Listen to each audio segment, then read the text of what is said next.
Des menaces, oui, j'en ai déjà reçu, des menaces de mort. Si on souhaite me faire peur, en tout cas, ça ne marche pas.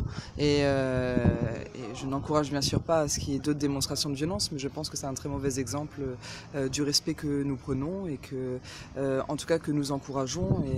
Et voilà, il est bien dommage qu'en tout cas la tenue de cette marche provoque ce déferlement de haine. Il est surtout dommage qu'on considère que le fait que cette marche se tienne pendant la période du jeûne Ramadan soit une provocation de notre part, sachant que depuis 13 ans, cette marche a lieu le premier week-end de juin et que c'est au niveau international le moment des fiertés dans tous les pays et que nous ne choisissons jamais les dates, que c'est toujours le premier samedi de juin. Donc oui, disons que j'ai eu un réveil assez différent des autres. Et voilà, mais je suis convaincue que la police fera son travail et comme je l'ai dit hier, nous collaborons avant, pendant et après, et c'est ce qui est en train de se passer. Et par rapport à la marche, la sécurité est bien sûr notre première préoccupation.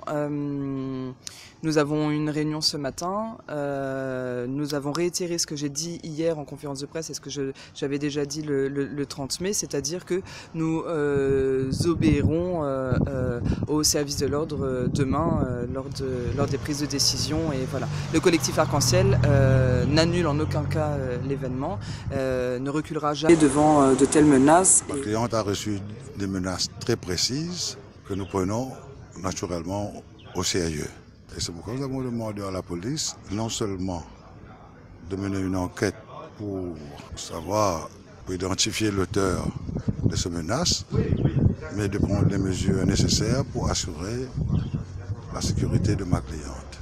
Ma cliente a reçu 126 fois ce message qui menace, qui est en fait une menace de mort.